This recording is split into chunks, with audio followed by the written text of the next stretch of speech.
Equations देख लिए थे, वेव इक्वेशंस कैसे लिखते हैं, और लास्ट में हम लोग कल क्या देखे थे, हम लोग देखे थे कि differential form of wave equation क्या आता है, वेलोसिटी ऑफ पार्टिकल क्या होता है।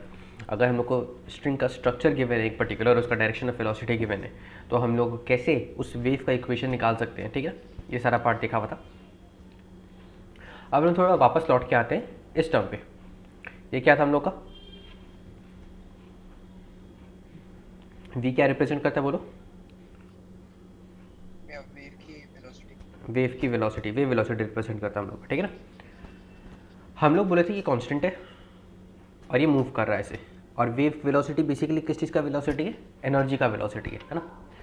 बट वेव वेलोसिटी क्या है, ठीक है, किन बातों पे डिपेंड करता है, कैसे आता है, किस स्ट्रिंग में कितना होगा, ठीक है, इसी बारे में चर्चा नहीं की थी हम लोग,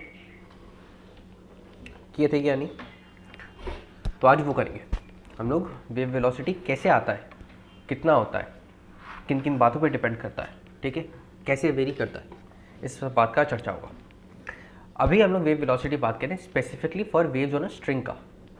अभी कौन सा हम लोग स्पेसिफिकली, हम लोग का जो डोमेन है, स्पेसिफिकली हम लोग का डोमेन है वो है वेव्स ऑन अ स्ट्रिंग, ठीक है। क्योंकि अलग अलग टाइप का वेव के लिए, अलग अलग टाइप का वेव का क्या मतलब है कि साउंड वेव हो गया, लाइट वेव हो गया, अलग अलग टाइप का वेव के लिए जो वेव वेलोसिटी का एक्सप्रेशन है वो अलग अलग आता है। अभी हम लोग किसका बात करें, वेव्स ऑन अ स्ट्रिंग का, ठीक है ना। कि एक स्ट्रिंग में अगर एक वेव मूव कर रहा है, वो कैसा वेव है, पहला बात वो ट्रांसवर्स वेव है ना। उसका पार्टिकल का वेलोसिटी हमने निकाल दिए, पार्टिकल वेलोसिटी में क्या और रिलेशंस होते हैं वो भी निकाल लिए थे, जो हम लोग वो सब निकाले थे, है ना। V P is equal to minus V into slope. अभी हम लोग किसका बात करें स्पेसिफिकली, हम लोग बात करें वेव्स ऑन अ स्ट्रिंग का। तो देखते हैं क्या होता है वेव्स ऑन अ स्ट्रिंग का। एक स्ट्रिंग में अगर वेव मूव कर रहा है तो उसका वेव वेलोसिटी कितना होता है वो चेक करते हैं। तो लेट्स से ये हम लोग का एक वेव पल्स है,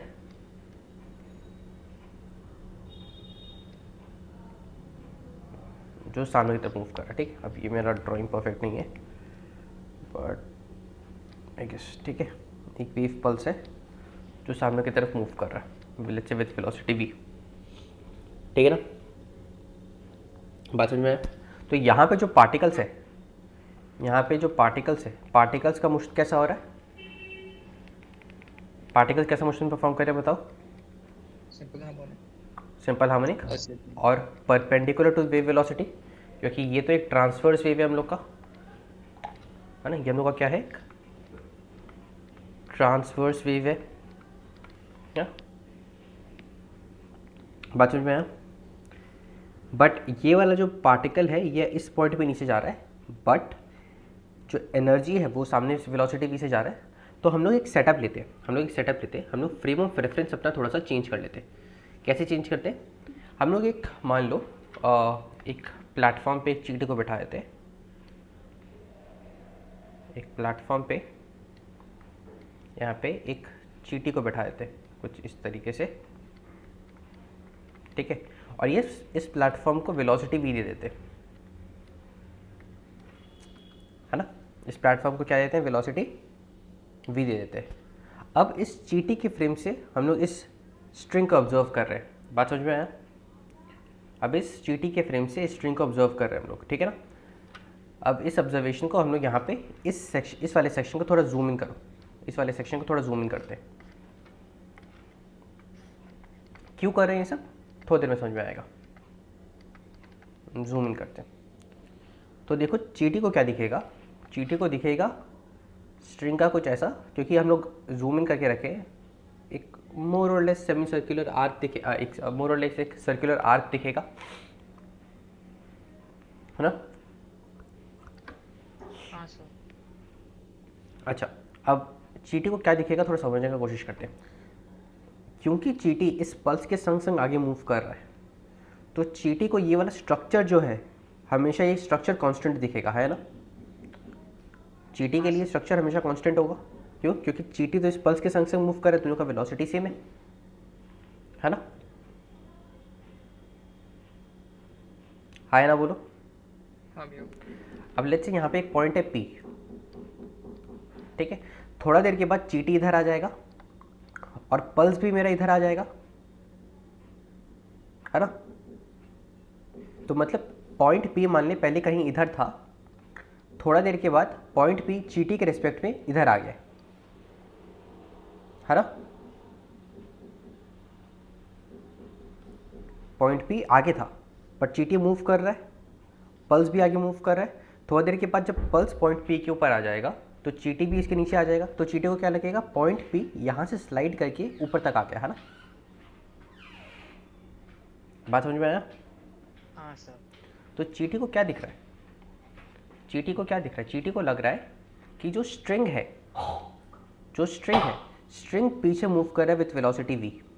ये स्ट्रक्चर तो अपने आप में कांस्टेंट है in the frame of reference of चीटी। चीटी को क्या लग रहा है, ये स्ट्रक्चर तो अपने आप में कांस्टेंट है, बट इसके ऊपर स्ट्रिंग स्लाइड कर रहा है।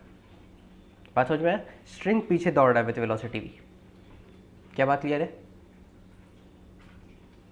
इसको समझने एक और एनालॉजी ले सकते हैं हम लोग, ये तो एक पहला एनालॉजी। दूसरा ऐसे समझो, चीटी को ऐसे कुछ समझो कि यहाँ पे एक ट्यूब है कुछ, ऐसा मान लो एक ट्यूब है, ठीक है, और हम लोग के पास एक स्ट्रिंग है, अरे कुछ ऐसे, ठीक है। चीटी को क्या लग रहा है, चीटी को लग रहा है कि ये जो स्ट्रिंग है इस ट्यूब के थ्रू पास कर रहा है ना, कंटिन्यूसली ये स्ट्रिंग है ट्यूब के थ्रू पास कर रहा है चीटी के रेफरेंस में। बट क्या स्ट्रिंग मूव कर रहा है, क्या स्ट्रिंग मूव कर रहा है एक्चुअली में? नहीं, स्ट्रिंग एक्चुअली में नहीं मूव कर रहा है, बट ऑन बिकॉज हम लोग चीटी के फ्रेम से देख रहे हैं तो इसके रेफरेंस में हम लोग को लग रहा है कि ये स्ट्रिंग ऐसे स्लाइड कर रहा है। क्या विजुअलाइज कर पा रहे हैं तुम लोग बढ़िया से? अब दोनों इनर्शियल फ्रेम है, न्यूटन लॉस दोनों में वैलिड होगा, लगाओ लो। चलो इस बॉडी पे न्यूटन लॉस लगाओ। लेट्स से स्ट्रिंग में टेंशन टी है, बट टी हम लोग ऑलरेडी एक जगह यूज़ करते हैं टाइम पीरियड के लिए, तो टी वापस लूँगा तो दिक्कत हो जाएगा। तो हम लोग लेट्स से मान लेते हैं स्ट्रिंग में टेंशन एफ है, ठीक है ना। स्ट्रिंग में टेंशन कितना है बताओ? एफ। अगर स्ट्रिंग में टेंशन एफ है, इसका क्या मतलब हो रहा है कि यहाँ पे ऐसे एफ लगेगा और यहाँ पे इस पार्ट पे सेम पैरेलली बनाना चाहिए मेरे को, सेम एंगल है, ऐसा एफ लगेगा, ठीक है ना। बात क्लियर है? चलो तो मैं इनको अभी ज्वाइन कर सकता हूँ।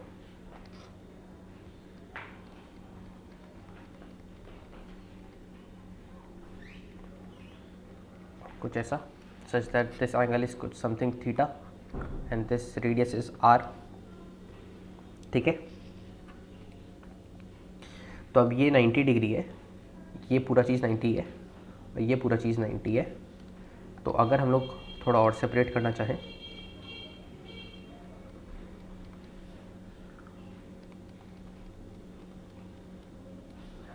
ये थीटा हम लोग सिमेट्रिक यूनिट लिए सच दैट दोनों एंगल थीटा है, ये थीटा, तो देखो ये वाला थीटा हो जाएगा, ठीक है ना, और ये वाला एंगल थीटा हो जाएगा ऑल्टरनेट एंगल से।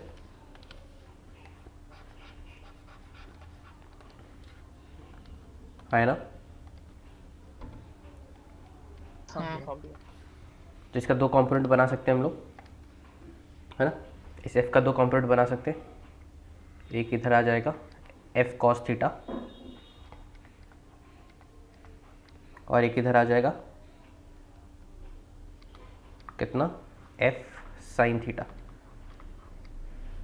यहाँ पे कितना लगेगा, एफ कॉस थीटा लगेगा और परपेंडिकुलरली डाउनवर्ड कितना लगेगा, एफ साइन थीटा। क्या बात क्लियर है? अब स्ट्रिंग का जो ये वाला सेक्शन है, ये छोटा सा सेक्शन जो जूम इन करके वो निकाले, इसका कुछ मास dm होगा, इसका कुछ मास dm होगा, है ना। ये किसके रेस्पेक्ट में लिख रहे, लिख लो चीटीज रेफरेंस फ्रेम, अब ये बात समझने का है, जो स्ट्रिंग का वेलोसिटी आ रहा है पीछे की तरफ v, वो gt के रेफरेंस में आ रहा है, वो ग्राउंड के रेफरेंस में नहीं है, ठीक है ना, है ना।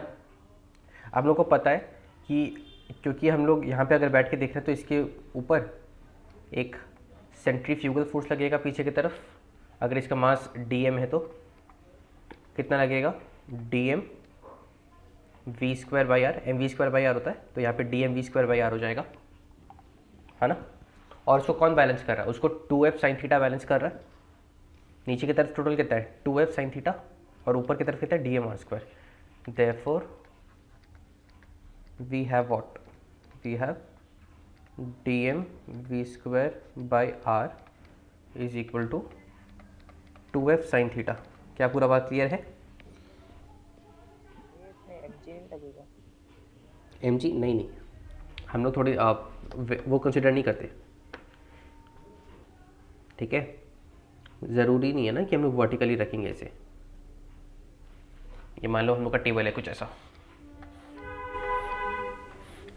ठीक है, और स्ट्रिंग को ऐसे ऐसे मूव करवा रहे हैं हम लोग, वेव को ऐसे, ठीक है, मतलब टेबल के हॉरिजॉन्टल, ये परपेंडिकुलर डायरेक्शन है बट ये हॉरिजॉन्टल है, ये भी तो वेव ही है।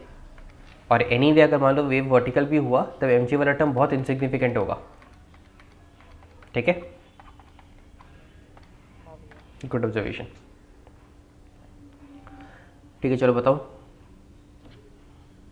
अब यहाँ पे देखो, क्योंकि हम लोग जूम इन किए हैं तो ये थीटा स्मॉल होगा, थीटा बहुत छोटा है, और थीटा छोटा होने पे हम क्या कर लेते हैं, साइन थीटा को अप्रॉक्सीमेट कर लेते हैं किससे, थीटा से।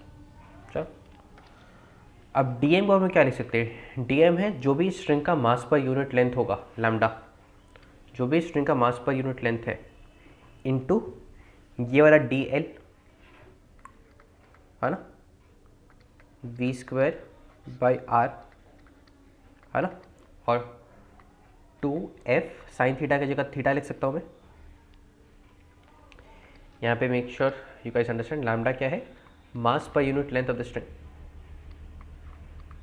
पर यूनिट लेंथ, ठीक है, या लीनियर मास डेंसिटी भी बोल सकते हैं ऑफ द स्ट्रिंग, इसको टेक्निकली हम लोग क्या बोलते हैं, लीनियर मास डेंसिटी, ठीक है। ये सब चीज़ हम लोग सेंटर ऑफ मास में करें, linear mass density, surface mass density.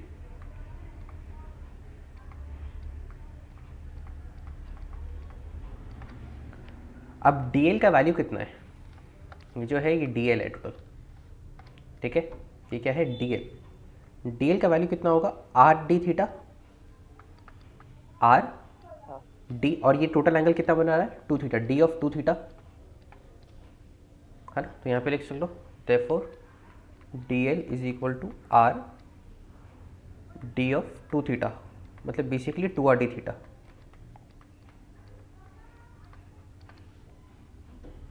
ठीक है ना। अच्छा यहाँ पे डी थीटा है, थीटा होगा कि एंगल कितना है हम लोग का, थीटा, एंगल कितना है थीटा, तो ये लेंथ कितना हो जाएगा आर थीटा, और कितना एंगल टोटल 2 थीटा, तो आर इंटू 2 थीटा हो जाएगा, डी लगाने की जरूरत नहीं है, आर इंटू 2 थीटा, ये वाला कितना हो जाएगा आर इंटू 2 थीटा।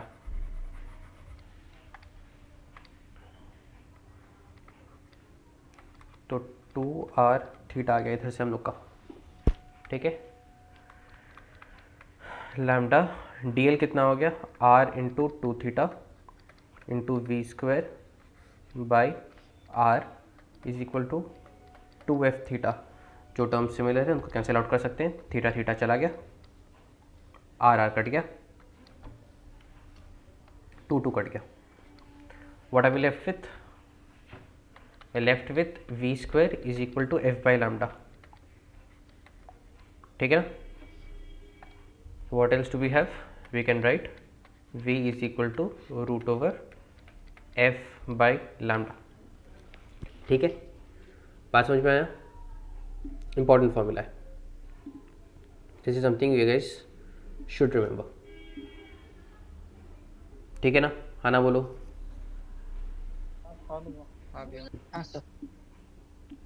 अच्छा इस पे आते, इस फॉर्मूले के ऊपर थोड़ा और चर्चा करना पड़ेगा, इस पे आते हैं।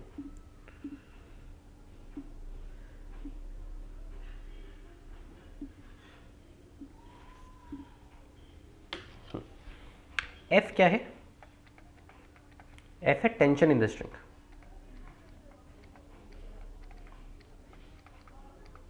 है ना? और लैम्डा क्या है? अच्छा, यहाँ पे ना एक काम करते हैं, लैम्डा की जगह मैं म्यू यूज़ कर लेता हूँ, क्योंकि लैम्डा हम लोग ऑलरेडी यूज़ कर रहे हैं वेवलेंथ के लिए, है ना? तो वहाँ पे कंफ्यूजन हो जाएगा अपने को। तो instead of using lambda we can use mu and just change the variables.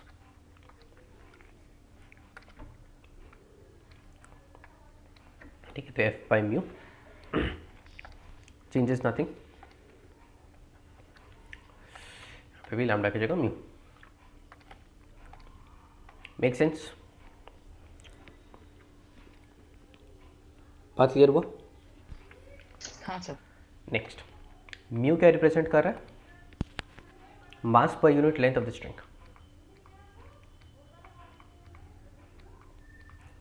पर unit length of the string. अब एक बात समझ लो, जितना टेंशन होगा, टेंशन किस बात पे, स्ट्रिंग टेंशन कितना डेवलप करेगा, कि इस बात पर डिपेंड करता है कि स्ट्रिंग में इलास्टिसिटी कितना है ना? स्ट्रिंग टेंशन कितना डेवलप करता है, ये इस बात पर डिपेंड करता है स्ट्रिंग का इलास्टिसिटी कितना है ना? बोलो। हाँ भैया। और म्यू वाला टर्म सर है, एक बार रिपीट कर दीजिए ना, क्या बोल रहे हैं? स्ट्रिंग टेंशन कितना डेवलप करता है, ये इस बात पर डिपेंड करता है कि स्ट्रिंग का इलास्टिसिटी कितना है। तो हाँ हाँ। टेंशन है बेसिकली स्ट्रिंग का इलास्टिक प्रॉपर्टी।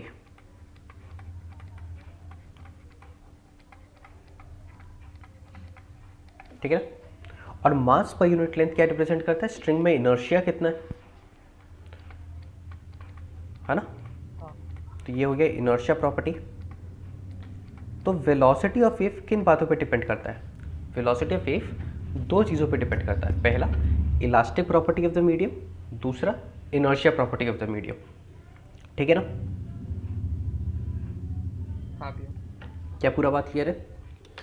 ये खाली वेव्स ऑन स्ट्रिंग के लिए एप्लीकेबल नहीं, ये वाला जो कॉन्सेप्ट है कि जो स्पीड है वो इलास्टिक प्रॉपर्टी और इनर्शिया प्रॉपर्टी डिपेंड करता है, ये हर टाइप का वेव के लिए वैलिड है।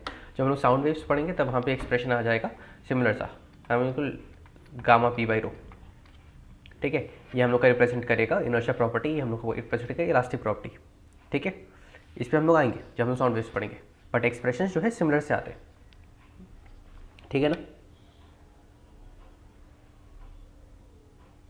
तो velocity of wave depends on elastic and inertia properties of the medium. Note लेके 2-3 पॉइंट और लिखो। पहला प्रॉब्लम, वेलोसिटी ऑफ वेव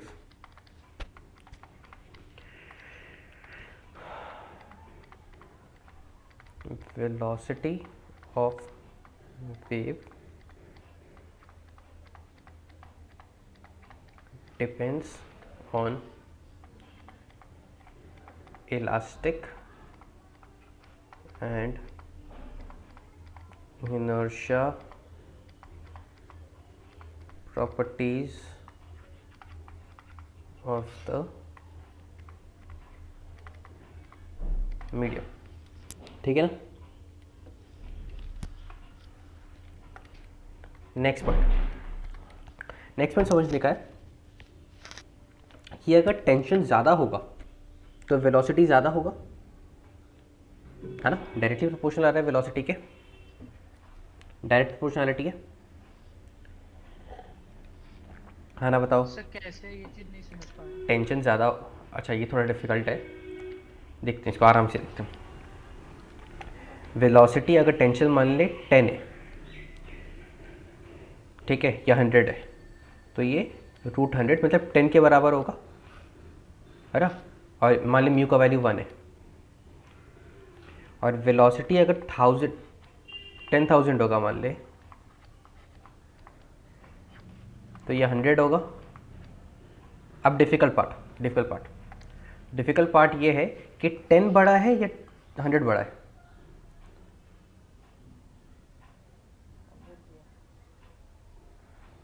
100 बड़ा है ना? सोचो, थोड़ा ध्यान से सोचो। 100 बड़ा है, वाह। तो 100 बड़ा है। अब 100 बड़ा है मतलब वेलोसिटी ज़्यादा होगा 100 वाले का। हाँ हाँ। तुम लोग हाँ बोल रहे हो, तुम लोग का सार्केज्म इतना वीक है क्या?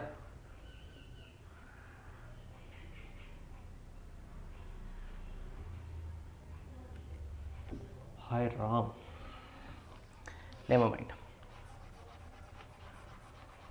थोड़ा अच्छा मीम पेजेस फॉलो करो यार। क्या देखता है तुम लोग? सर आप एक अकाउंट बना दीजिए ना। हाँ, फिजिक्स पढ़ाना छोड़ के मैं छिछोरापंथी पे उतर जाऊँ।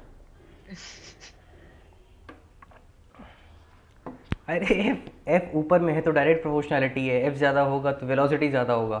क्या सोच रहा है इसमें इतना? 10 100 सोच भी रहा है, मैं बोल रहा हूँ 100 ज़्यादा होता है 10 से, तो हाँ हाँ कर रहा है।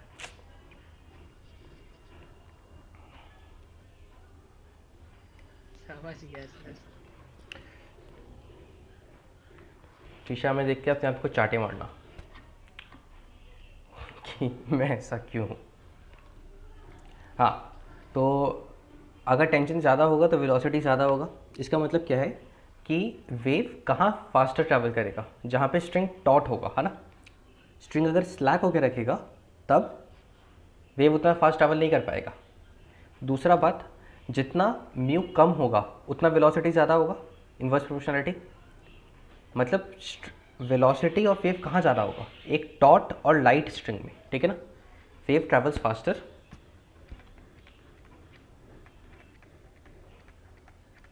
travels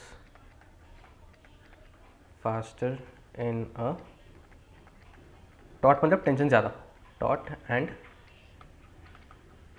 light string as compared to a slack and heavy string.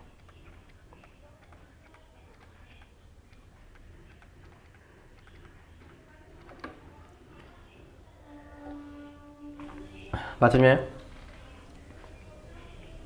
हाँ भैया।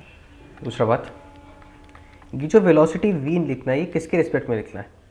जो वेलोसिटी है v जो हम निकाले हैं root over F M U, ये है velocity of string with respect, velocity of wave with respect to the string, ठीक है, ग्राउंड के रिस्पेक्ट में नहीं।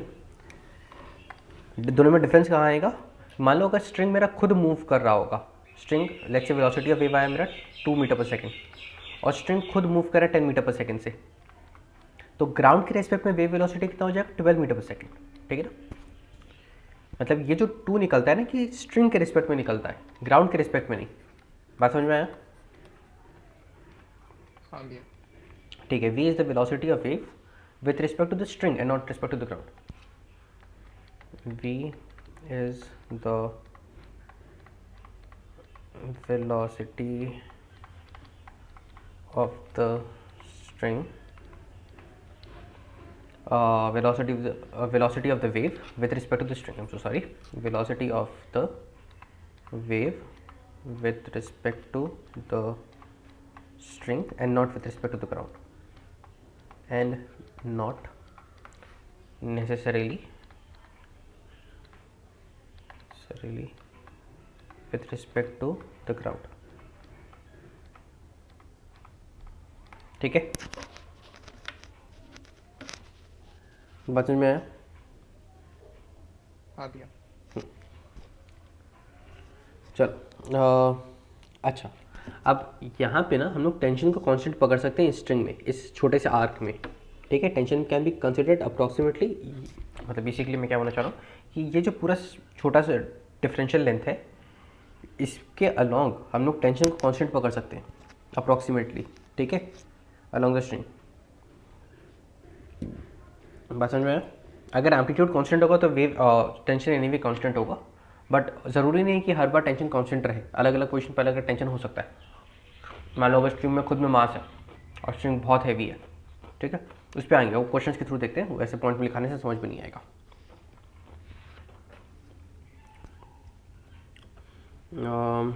अच्छा, अच्छा, बिफोर मूविंग ऑन, तुम लोग ये वाला बात समझ गया था ना कि हम लोग चीटी के रेफरेंस फ्रेम में देख रहे हैं।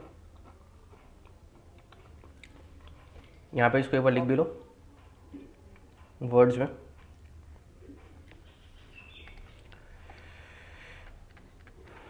इन the reference frame of the string, in the reference frame of the लिख दिया, ऑफ द चीटी,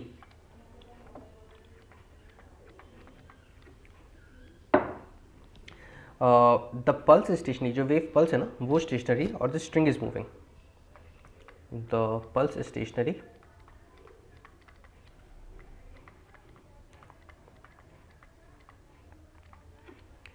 and this string is moving, and the string is moving with a speed v.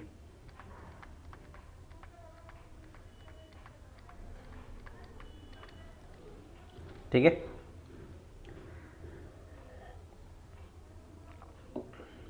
बात समझ में आया? हाँ भैया। अब ये निकालने का एक और तरीका है जो वेव वेलोसिटी में निकाले, और तो ये बहुत ज़्यादा इंपॉर्टेंट नहीं है, बट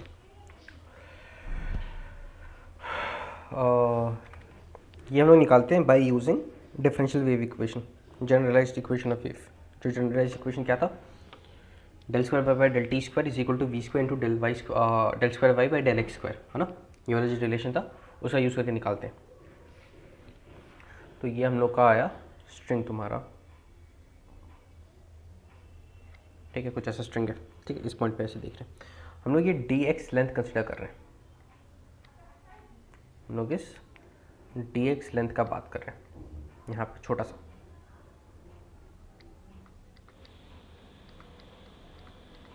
ठीक है।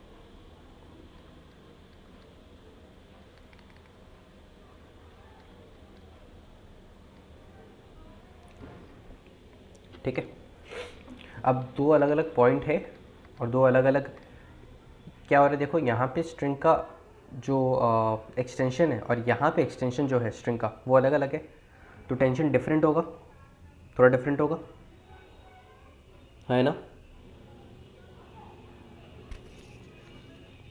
है ना, बोलो। ये समझ नहीं आया। एक स्ट्रिंग मान लो बहुत बड़ा होता, तो यहाँ पे जो मीन पोजीशन से डिस्टेंस और यहाँ पे जो मीन पोजीशन से डिस्टेंस है ये बहुत ज़्यादा होता, है ना। हाँ। तो यहाँ पे टेंशन और यहाँ पे टेंशन अलग अलग आता।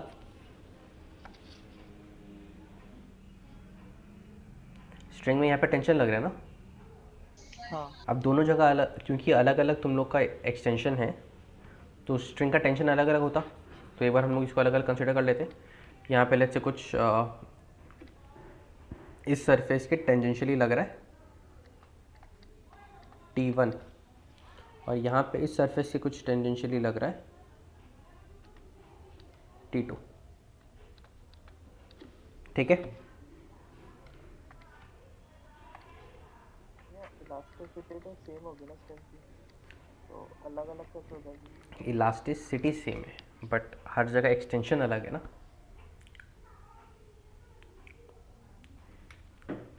एक स्प्रिंग में मान ले, स्प्रिंग में जो टेंशन आता है वो के एक्स के बराबर होता है, ये सेम है बट अलग अलग एक्स के लिए तो अलग अलग टेंशन आएगा ना।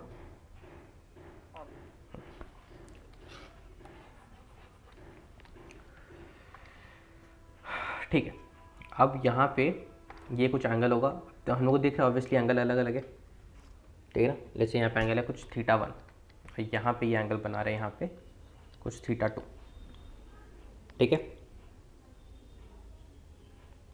बात समझ में आए? ये पॉइंट लेते हम लोग ले लेते हैं ए और ये पॉइंट ले लेते हैं B,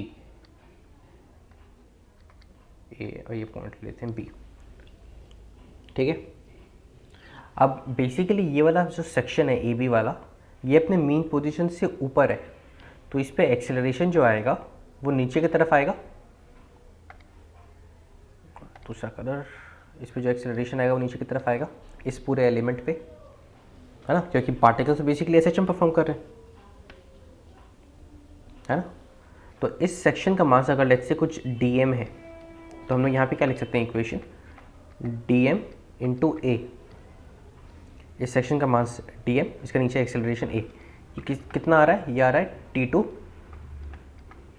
sine theta 2 minus t1 sine theta 1, ठीक है ना।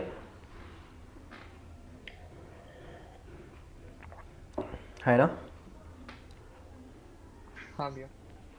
अब बेसिकली ये वाला जो सेक्शन है ये कहीं जा नहीं रहा है, आगे पीछे नहीं मूव कर रहा है ना, थोड़ा सा एक्सटेंशन हो रहा है बट वो नेग्लिजिबल है ना। तो अप्रॉक्सीमेटली हम लोग क्या लिख सकते हैं, हॉरिजॉन्टल डायरेक्शन में फोर्स बैलेंस होगा, हॉरिजॉन्टल डायरेक्शन में नो एक्सटर्नल फोर्स, अप्रॉक्सीमेटली हम लोग क्या लिख सकते हैं बताओ, T1 cos theta 1 is equal to T2 cos theta 2, है ना। ये डाउन ए पॉजिटिव है, तो डाउनवर्ड क्यों लिए हैं बताओ,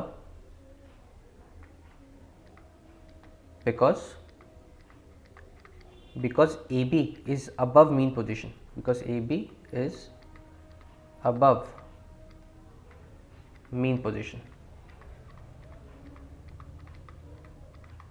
ठीक है ना। हाँ भैया। अब देखो थीटा 1 थीटा 2, आप ए भी लिखना भूल गए। बिकॉज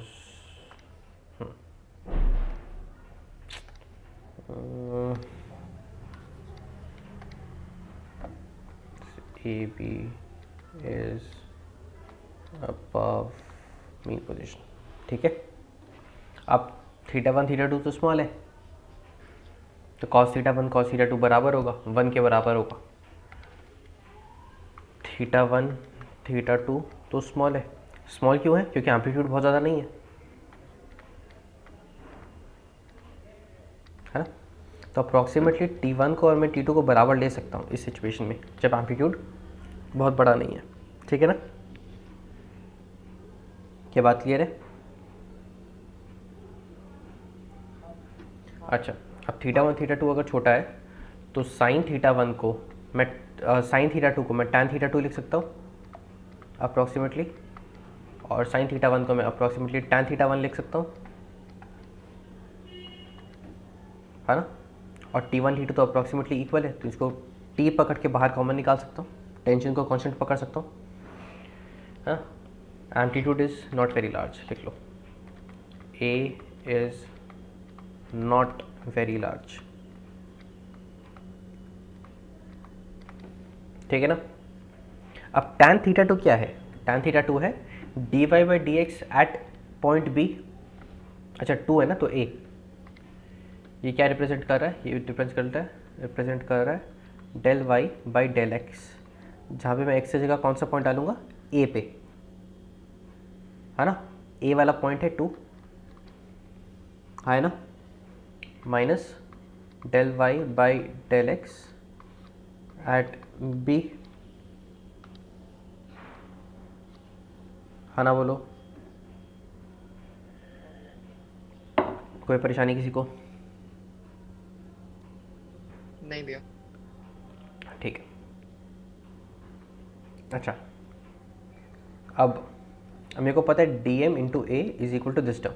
अब dm क्या है, dm है जितना भी हम लोग का इस स्ट्रिंग का मास पर यूनिट लेंथ था into d x mu D x, mass per unit length mu था और डी एक्स इसका लेंथ था, इनिशियल लेंथ तो डी एक्स ही था, अब चेंज हो गया क्योंकि यहाँ पे एक्सपैंड किया है, बट इनिशियल मास, इसका मास तो चेंज नहीं हो रहा, मास कितना था, D x mu D X था, ठीक है,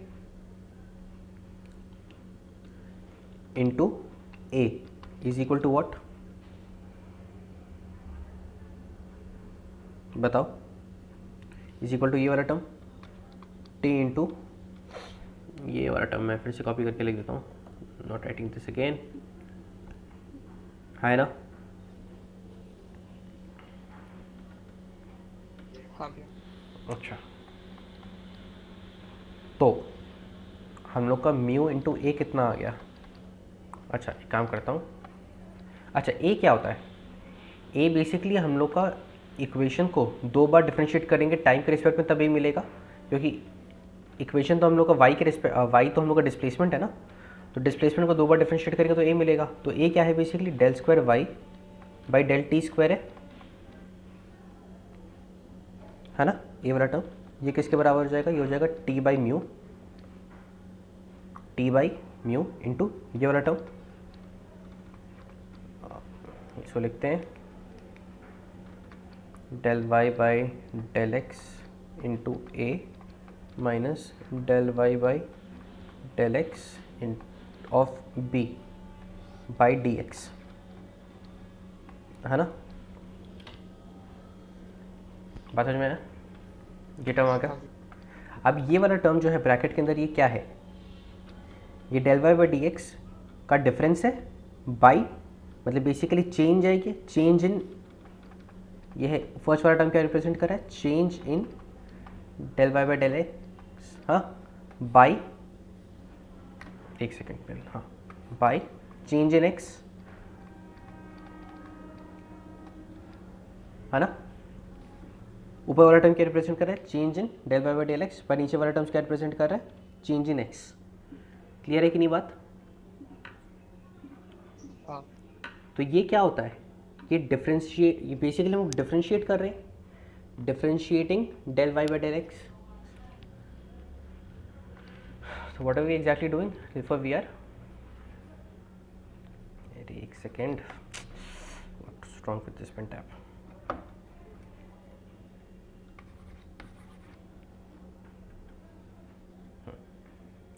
We are differentiating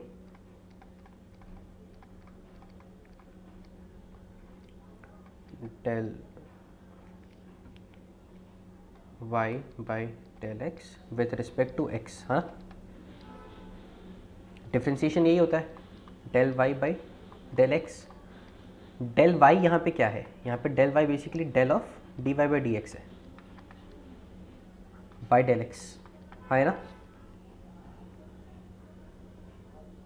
तो बेसिकली हम लोग y को डबल डिफरेंशिएट कर रहे हैं x के रिस्पेक्ट में। ये वाला टर्म क्या है, double differentiation of y with respect to x। तो अल्टीमेटली ये वाला टर्म क्या हो जाएगा, del square y by del T square is equal to T by mu into del square y by del X square. क्या ये term ये क्या ये वाला फॉर्म देखा देखा लग रहा है, हाँ भैया। कहाँ देखा हुआ लग रहा है, हम लोग को पता है del square Y by del T square. हाँ बोलो, प्रखर बोल रहा था तुम। नहीं भैया। Is equal to V square into del square Y by del X square. क्या होता है, differential equation, generalized differential generalized equation. तो बेसिकली वी स्क्वायर वाला टर्म क्या हो गया, ये टर्म इसके बराबर हो रहा है, बस। therefore we have v square is equal to t by mu, तो v is equal to root over t by mu as expected, ठीक है। हाँ ना बोलो। अब ये वाला जो फॉर्मूला है ना, अब तुम लोग क्यों इतना माथा पच्ची किए, पहले तो निकल गया था और तुम लोग सही सोच रहे, इसका ज़रूरत नहीं था।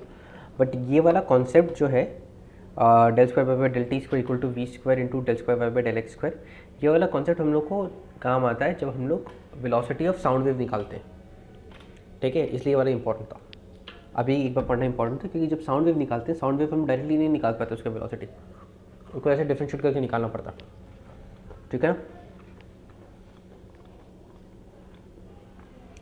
अच्छा चल, इनफ ऑफ थ्योरी, थोड़ा एग्जांपल्स किया जाए।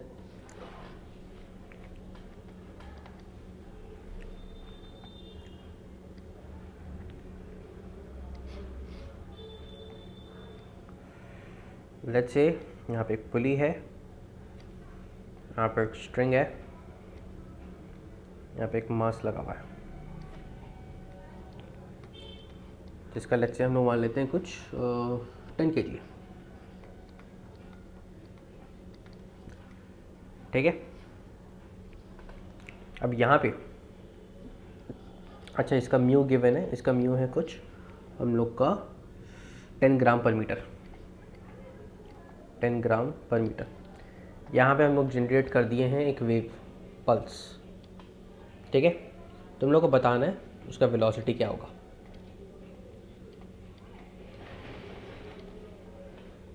बहुत ही आसान सवाल, पूछने में शर्म आ रहा है मेरे को, जल्दी से निकाल दो।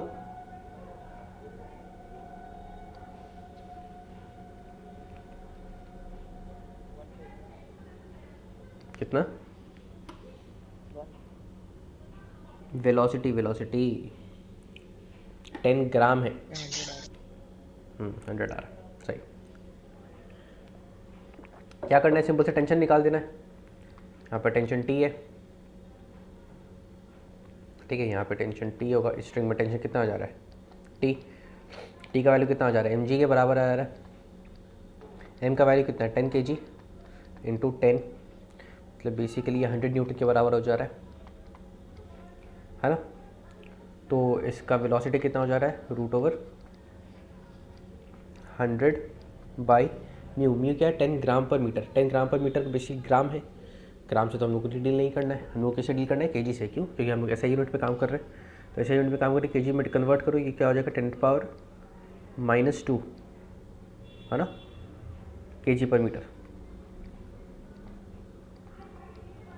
ठीक है ना। और ऊपर तो न्यूटन है ही, ठीक है ना। ऐसे यूनिट में कन्वर्ट कर लेना आपको। तो अल्टीमेटली कितना है वेलोसिटी आ जा रहा है हम लोग का 100, 10⁻², 10⁻² पर जाके 10⁻² हो जाएगा, तो 100 मीटर पर सेकंड हो जा रहा है, ठीक है। कोई परेशानी? चलो एक और बहुत ही आसान सा सवाल कर लेते हैं।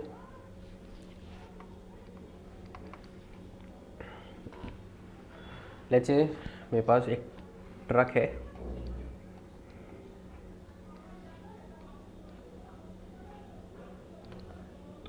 जो सामने चल रहा है विथ वेलोसिटी 10 मीटर पर सेकंड,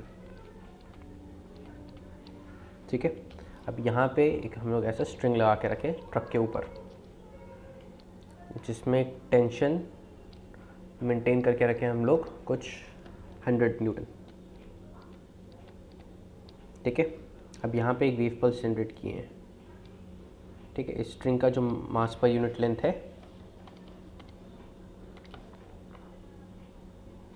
इस स्ट्रिंग का जो मास पर यूनिट लेंथ है, म्यू का वैल्यू लेट्स से हम लोग ले लेते हैं कितना, उतना ही ले लेते हैं, और क्या, 10 ग्राम पर मीटर। तुमको वेलोसिटी निकालना है, velocity of wave pulse with respect to ground निकालना है। चलो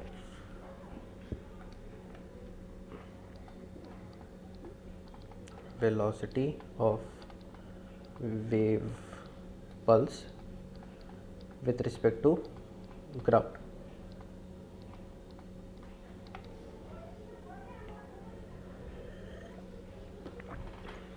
सर वो 10 ग्राम पर मीटर दिए हैं ना न्यू को।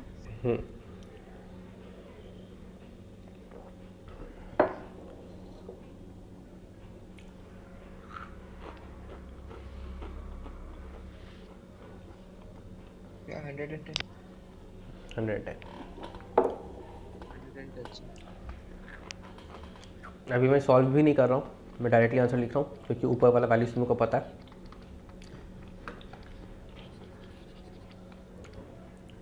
वी क्या आता है, √T/μ, ये कितना आ रहा है 100 मीटर पर सेकेंड। ये किसके रिस्पेक्ट में है, विद रिस्पेक्ट टू स्ट्रिंग है,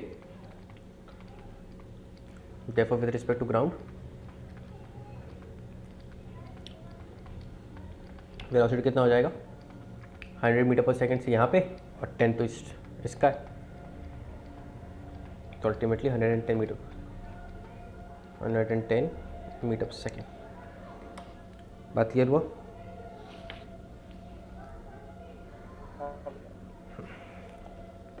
चलो एक और आसान सा सवाल।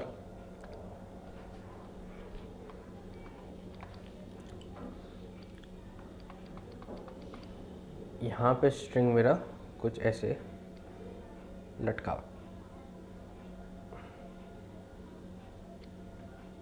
यहाँ पे एक मास लगा हुआ है,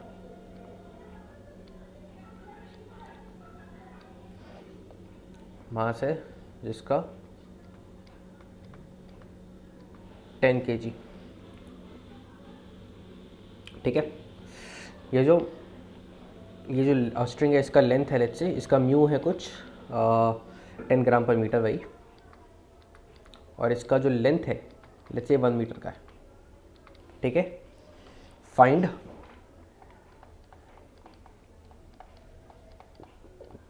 the velocity of a wave pulse generated at the bottom, generated at the bottom, velocity निकालने एक wave pulse से generated bottom and the time taken by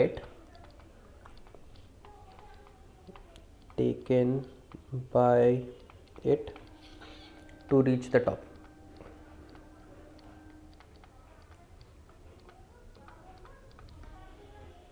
चलो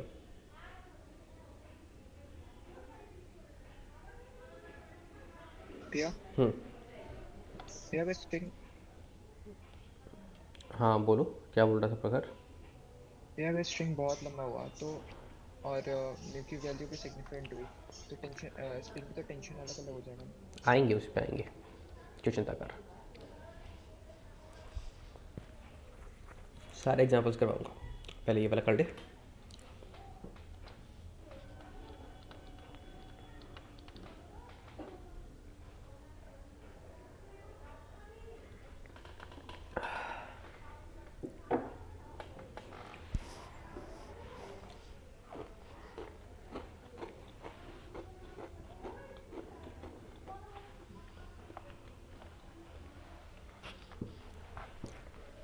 वेलोसिटी 100 और टाइम टेकन 10 सेकंड।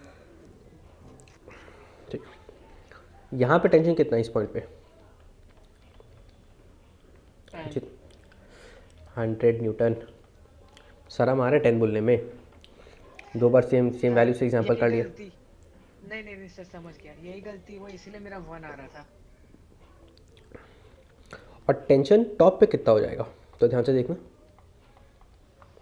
कितना वेट को बैलेंस करके रखा है, 10 kg प्लस यहाँ पे 10 ग्राम्स अलग से आ रहा है ना, क्योंकि 1 मीटर का है और ये 10 ग्राम पर मीटर का है, तो यहाँ पे 10 ग्राम्स मतलब 0.01 kg इंटू 10, ये कितना हो जा रहा है 10.01, मतलब बेसिकली 100.1 न्यूटन आया ना। तो बॉटम में कितना आ रहा है 100 न्यूटन, टॉप पे कितना आ रहा है 100.1 न्यूटन। क्या टेंशन का वैल्यू कांस्टेंट है through out the string? Tension का वैल्यू वेरी कर रहा है, तो tension varies through out the string, throughout the string because it has mass.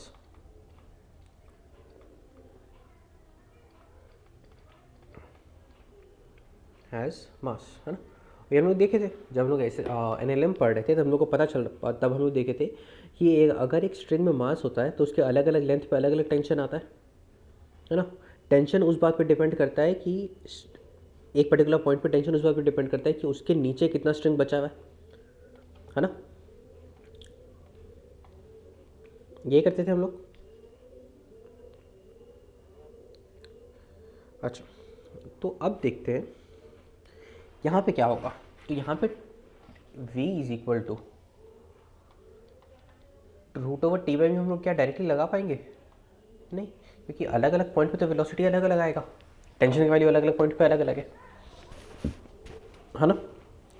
तो theoretically v is equal to T/m हम लोग डायरेक्टली नहीं लगा सकते, है ना, क्योंकि velocity is different at different points, अलग अलग पॉइंट पे टेंशन अलग अलग है। क्या बात क्लियर है? बट यहाँ पे एक बात कंसिडर करने का आपको कि यहाँ पे हम लोग को न्यूमेरिक वैल्यूज़ गिवन है। न्यूमेरिक वैल्यूज हम लोग को बताता है कि बॉटम में 100 है और टॉप में 100.1 ही है। तो जो वेरिएशन है, वेरिएशन है टेंशन बीच का, में ही रेंज होगा। जो वेरिएशन है टेंशन का वो तो बहुत कम है, इनसिग्निफिकेंट है। 100 और 100.1, 0.1 का क्या औकात है 100 के सामने? और वो भी ये वाला वेरिएशन, कितना वेरिएशन आ रहा है? 0.1 न्यूटन का। और कितना दूरी पे आ रही है? 1 मीटर का लेंथ पे 0.1 का वेरिएशन आ रहा है।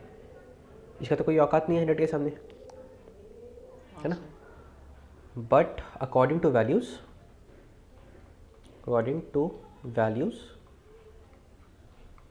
it is insignificant,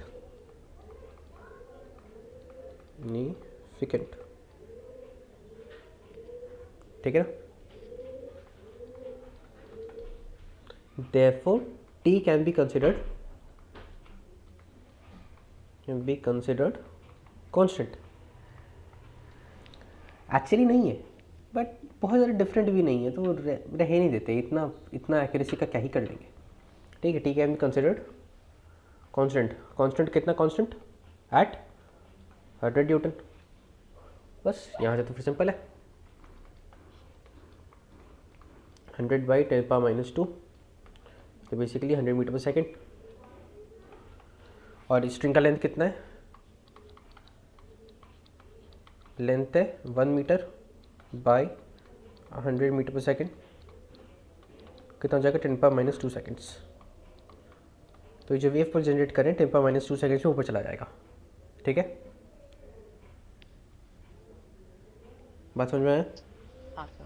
तो करीब 0.01 सेकेंड्स। चलो, पूरा बात समझ में आया? बट तब क्या होगा अगर यहाँ पे जो स्ट्रिंग का वेरिएशन है या जो मास का वेरिएशन है वो इनसिग्निफिकेंट नहीं है? तब क्या होगा? तब देखते हैं क्या होगा।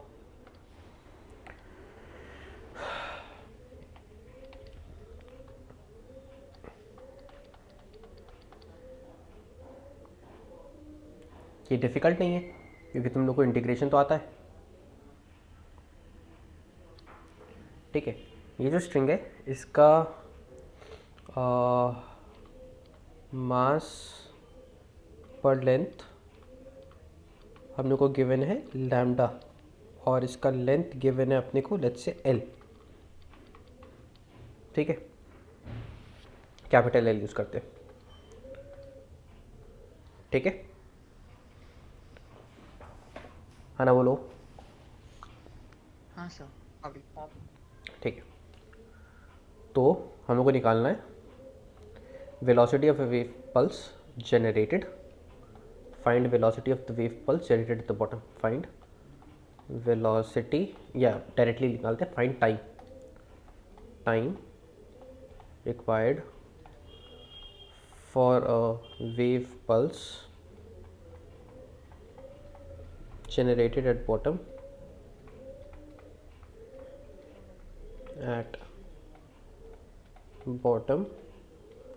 to reach top।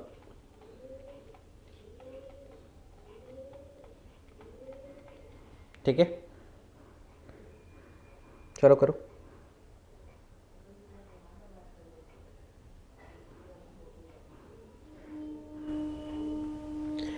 हम लोग एक काम करते हैं, हम लोग x पे चले जाते हैं। इसका लेंथ कितना है? टोटल l है। हम लोग बेसिकली इसको क्या बोल देते हैं? इसको 0 बोल देते हैं, और ये हम लोग का l पॉइंट हो गया। ठीक है, हम लोग अब चले जाते हैं x पे। ठीक है, अगर हम लोग x पे चले गए तब इसका कितना हो जाएगा? इस सेक्शन का मास कितना हो जाएगा? Mu dx lambda dx। dx कहाँ से? नीचे वाले इस सेक्शन का लैम्डा यूज़ करो, यहाँ पे म्यू ले लेते हैं। ठीक है, कितना हो जाएगा? म्यू इंटू एक्स, है ना? तो यहाँ पे इस पॉइंट पे जो टेंशन लग रहा होगा बॉडीज पे, है ना, ये जो वाला पार्ट है थोड़ा सा मैं सेपरेट करके बना लेता हूँ। हाँ, root over l by g, root over l by g होगा या रूट ओवर 2 L/G होगा, कुछ एक होगा, चेक करते हैं। मुझे एग्जैक्टली आंसर याद नहीं है। Root over 2/L। Root over 2/L G, देखते हैं, गिव मी सेक। तो ये वाला जो बॉडी है इस पे ऊपर की तरफ टेंशन लगेगा T, और ये वाला जो बॉडी है इस पे नीचे की तरफ टेंशन लगेगा T, है ना। जो ऊपर वाला पार्ट है उस पर नीचे की तरफ लगेगा, जो नीचे वाला पार्ट है उस ऊपर की तरफ लगेगा। टेंशन का वैल्यू कितना हो जाएगा, mg के बराबर, क्योंकि नीचे वाले सेक्शन को बैलेंस कर रहा है ना, है ना, बोलो। तो इसका मास हो गया m, और m का वैल्यू कितना, म्यू एक्स, तो t का वैल्यू कितना हो जाएगा, म्यू एक्स इंटू जी। तो इस इंस्टेंट पे इसका वेलोसिटी क्या होगा, instantaneous velocity at x root over T by mu. T का वैल्यू कितना हो जा रहा है, mu X G by mu, ठीक है ना। तो कितना हो जाएगा, root over x G. Root over x G क्या है, वी इंस्टेंटेनियस। बहुत बढ़िया, है ना? तो इस वेलोसिटी से ये ऊपर जा रहा है। अब तो टाइम निकालना हलवा के खेल है ना, क्यों, क्योंकि वेलोसिटी क्या होता है, वेलोसिटी तो d x t t is equal to root over x g. तो डी एक्स इतना हो जाएगा,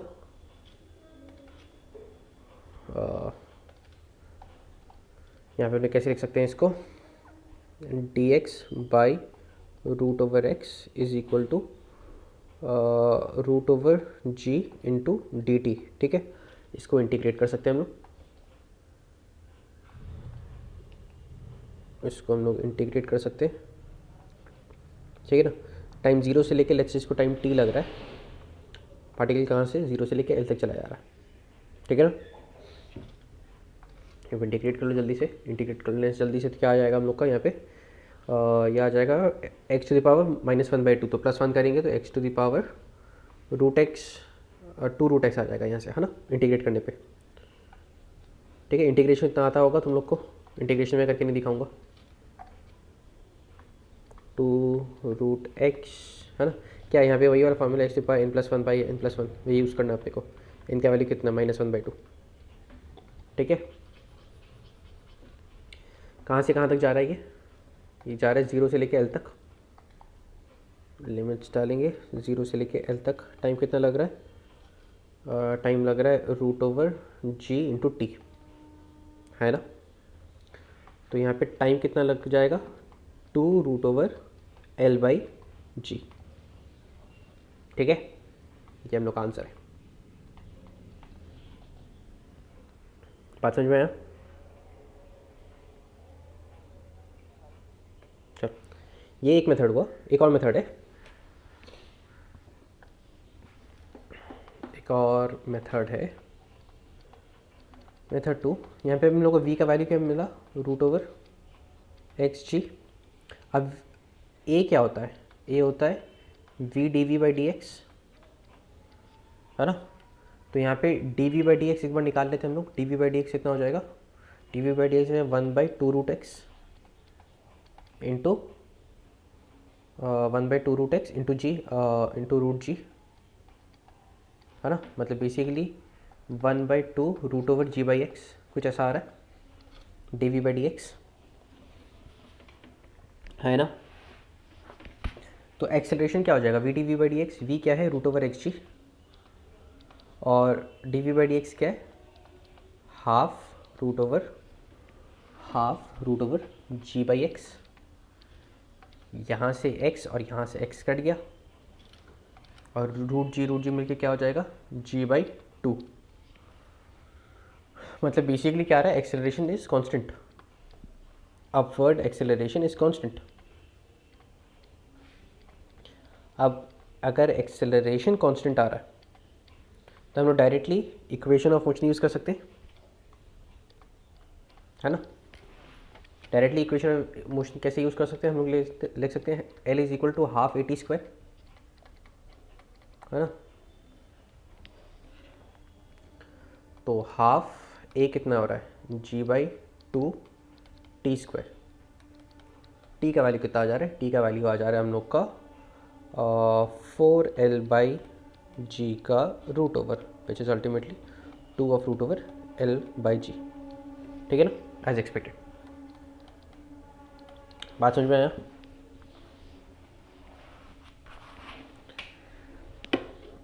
आगे कोई दिक्कत है। या तो इक्वेशन में 3 वेरिएबल्स हो गए, कौन सी इक्वेशन में या वेव वाली इक्वेशन 3 में variables? Velocity constant. Velocity constant, देख एक पर्टिकुलर जब इंस्टेंट का बात कर रहे हैं हम लोग, जब एक पर्टिकुलर इंस्टेंट का बात करें तब तो वेलोसिटी कांस्टेंट ही है ना। अलग अलग एक्स पे वेलोसिटी अलग अलग आ रहा है, बट क्या वेलोसिटी किन बातों पे डिपेंड कर रहा है वो हम लोग को पता है, रूट ओवर एक्स जी पे। तो ये हम लोग के लिए अननोन नहीं है ना, तो ये वेरिएबल कहाँ से हुआ हम लोग के लिए, है ना। ये तो हम लोग को पता है। वेरिएबल क्या हुआ, जो अलग वेव इक्वेशन में एक्स और टी डाल रहे हैं, मतलब अलग अलग एक्स पे अलग अलग टी मिल रहा है, अलग अलग एक्स और अलग अलग टी पे क्या वाई है हम लोग को मिल जा रहा है। इसमें वी भी आ रहा है, this is also function of V, but V हम लोग के लिए अननोन थोड़ी ना है, वी तो हम लोग निकाल सकते हैं यहाँ से, हाँ भैया। ठीक है। अलग अलग एक्स पे अलग अलग वी आ रहा है, क्योंकि वी भी तो एक फंक्शन ऑफ एक्स ही हो गया ना। लॉजिकली सोच, वाई एक्स टी हो रहा है, this is a function of V, but V is again a function of X. तो ये फंक्शन ऑफ एक्स और टी तो हो रहा है खाली, ठीक है। चलो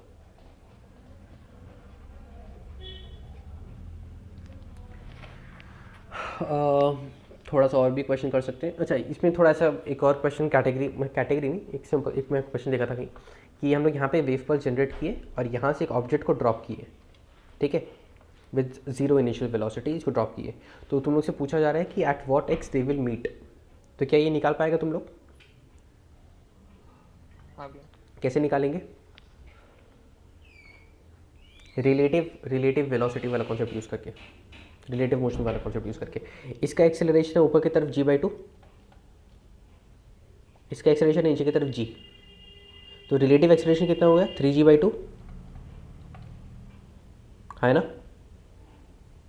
और ये रिलेटिव एक्सेलरेशन इन लोग को कितना डिस्टेंस कवर करना है, पूरा L, तो half 3G/2 T square. Time मिल जाएगा कि कितना टाइम के बाद इन लोग मीट करेंगे, है ना। अब वो टाइम का इक्वेशन तुम लोग डाल के v में निकाल सकता है, वो टाइम का इक्वेशन टाइम डाल के तुम लोग x निकाल सकता है, ठीक है ना, कर लेगा। हाँ भैया। चलो, हाँ भैया। ये मैं नहीं कर पा रहा ये वाला। अच्छा, इसको थोड़ा सा और कॉम्प्लिकेट कर सकते हैं सिचुएशन को। यहाँ पे हम लोग हैवी स्ट्रिंग के संग, अच्छा अब तुम लोग को कौन सा यूज़ करना है, तुम लोग को ये वाला कॉन्सेप्ट यूज़ करना है या तुम लोग को ये वाला कॉन्सेप्ट यूज़ करना है, फर्स्ट वाला जिसपे हम लोग कॉन्स्टेंट पकड़ लिए थे। ये तुम लोग को डिपेंड करेगा कि तुम लोग को क्या गिवन है, तुम लोग का वैल्यूज़ क्या गिवन है, उसके अकॉर्डिंगली डिपेंड करेगा कि तुम लोग को कौन सा सिचुएशन कंसिडर करना है। अगर वैल्यूज़ के अकॉर्डिंग हम लोग टेंशन को ऑलमोस्ट अप्रॉक्सीमेट कर सकते हैं इससे मिसाल, जैसे 100-100.1 इनसिग्निफिकेंट, ठीक है। अगर हम लोग इनसिग्निफिकेंट कंसिडर करके अज्यूम कर सकते हैं तब हम लोग कॉन्स्टेंट पकड़ लेंगे, डायरेक्टली निकाल देंगे, नहीं तो ये वाला कॉन्सेप्ट यूज़ कर लेंगे, ठीक है। अब तुम लोग पूरा rotation, kinematics, centre of mass, सारा चीज़ पढ़ के आया, तुम लोग के लिए ये छोटा सा इंटीग्रेशन करना रूट एक्स का कोई बड़ा बात था नहीं। वेव्स में लग रहा हो कि अरे बाप रे क्या कर रहे हैं, डिफिकल्ट क्वेश्चन है, बट एक बार सोचो तुम लोग क्या क्या पढ़ के आया है, ठीक है। हम लोग एक हॉलो स्फीयर का मोमेंट ऑफ इनर्शिया निकाल के आए हैं, उस टाइप का इंटीग्रेशन करके आया है। ये इंटीग्रेशन तुम लोग के लिए बहुत छोटा सा बात है, ठीक है ना। हाँ ना, बोलो भाई। अब इसमें थोड़ा सा और हम लोग स्पाइस अप कर सकते हैं थिंग्स को, बट प्रोसेस उसका भी सेम ही है। लास्ट क्वेश्चन फॉर टुडे वो कुछ ऐसा है कि हम लोग एक स्ट्रिंग लिए, हैवी स्ट्रिंग, भाई इसका मास पर यूनिट लेंथ म्यू और इसका लेंथ एल, ठीक है। मास पर यूनिट लेंथ है इसका म्यू और इसका लेंथ है एल, ठीक है। अब यहाँ पे इसके नीचे हम लोग एक वो लगा के रखें, एक 5 लगा के रखें एम, ठीक है। कैपिटल एम पकड़ लो। चलो, तो कितना टाइम लगेगा ऊपर जाने में, हफ्ते को निकालना है।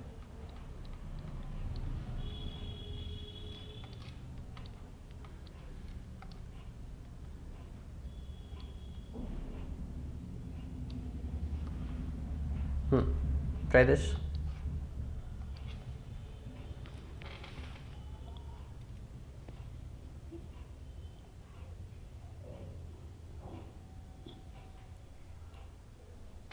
बेसिकली मेरे को यहाँ पर टेंशन ही निकालना है, find time to reach top.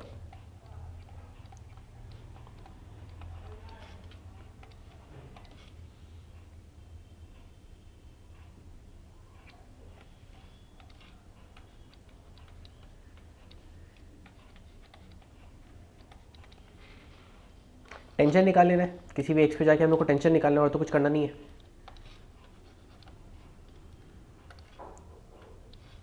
Let's say यहाँ पे आए थे, ये हम लोग का है 0 लेंथ का मार्क, ये हम लोग का एल लेंथ का मार्क। यहाँ पे टेंशन निकालना है।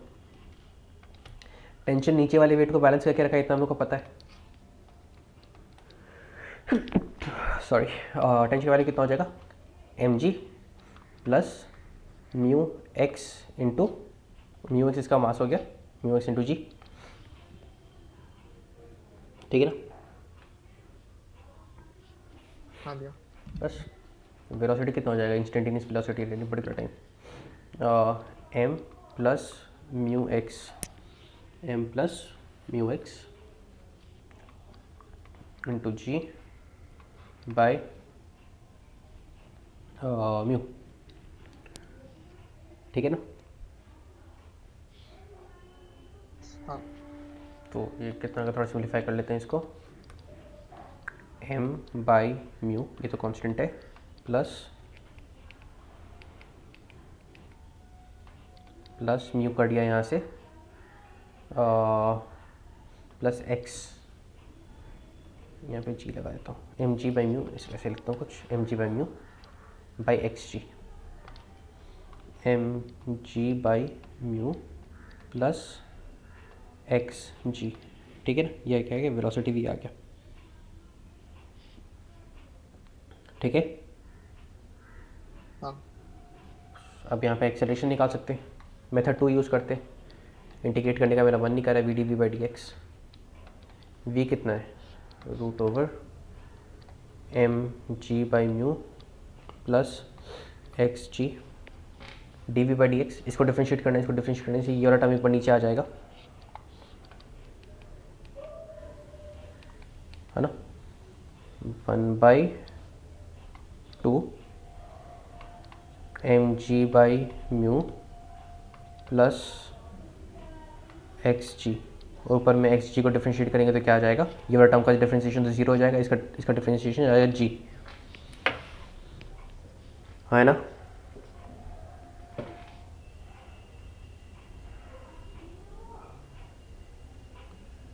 बात समझ में आया, डिफ्रेंशिएशन तो कर ही लेगा तुम लोग, ये और ये कट गया। तो एक्सेलरेशन इस केस में भी कितना आ रहा है, g/2, ठीक है। एक्सेलरेशन दोनों केस में कितना है हम लोग का, g/2, बट यहाँ पे थोड़ा सा डिफरेंस है। डिफरेंस ये है कि इस केस में क्या हो रहा था, इस केस में इनिशियल वेलोसिटी v 0 था यहाँ पे, है ना, बट यहाँ पे v 0 नहीं है। इस पॉइंट पे v का वैल्यू कितना हो जाएगा, यहाँ पे basically x is equal to 0 डाल देंगे, x इज इक्वल टू 0 डालने से हम लोग क्या मिल जाएगा, root over M G by mu, है ना। तो यहाँ पे जब हम लोग इक्वेशन डालेंगे, therefore L is equal to क्या हो जाएगा, U T plus half E T square, U T plus half E T square, है ना। तो एल का वैल्यू क्या आ जाएगा, यू कितना है, यू है √mg/μ into T plus half A कितना है g/2 टी स्क्वायर। ठीक है, देखो यहाँ पे एक टी में क्वाड्रेटिक इक्वेशन बन जा रहा है, g/4 T square plus √mg/μ into T minus L is equal to 0। ठीक है ना, हाँ भैया। ये quadratic in T can be solve. एक नेगेटिव आएगा एक पॉजिटिव आएगा, जो पॉजिटिव वाला उसको ले लेना है। ठीक है, मेरे को कैसे पता चला नेगेटिव आएगा, प्रोडक्ट ऑफ फ्रूट्स क्या होगा, प्रोडक्ट ऑफ फ्रूट्स क्या होगा, -L/g/4 मतलब 4L/g माइनस 4L/g। क्या है ये नेगेटिव है, प्रोडक्ट नेगेटिव है, क्या मतलब होता है, एक पॉजिटिव होगा एक नेगेटिव होगा, अल्फा इंटू बीटा नेगेटिव है। ठीक है ना, quadratic in T therefore can be solved. मैं पूरा सॉल्व नहीं कर रहा हूँ, you guys can do that. ठीक है, वैल्यूज होगा तो जल्दी हो जाएगा, वेरिएबल से इतना सारा तो लंबा हो जाएगा थोड़ा, not required, concept is important. ठीक है ना, हाँ भैया। किसी को कोई डाउट, हाँ ना बोलो। हाँ, इंटीग्रिटी वाला फॉर्मूला भी वही होगा, हमने क्या लिखे, v is equal to dx/dt। तो यहाँ पे dx इतना हो जाएगा v dt, v का एक्सप्रेशन डाल सकते हो और इंटीग्रेट कर सकते हो तुम लोग। यहाँ पे x से जगह l आ जाएगा, इसको इंटीग्रेट करके तुम्हारा आंसर निकल जाएगा। ठीक है, अच्छा मैं उल्टा लिख दिया, यहाँ पे ऐसे नहीं करना है अपने को। v as a function of x है, v को as a function of x पहले हम लोग को, तो v as a function of x है, v क्या है, इस फंक्शन ऑफ x है कुछ f x। ठीक है, तो यहाँ पे dx is equal to F X D T is equal to F X हो जाएगा, है ना। तो dx/fx is equal to D T लिख सकते हैं हम लोग, और फिर उसके बाद इंटीग्रेट कर सकते हैं, आंसर निकल जाएगा। ठीक है, हाँ भैया। चलो किसी को डाउट है तो पूछ सकता है, else we can in this class.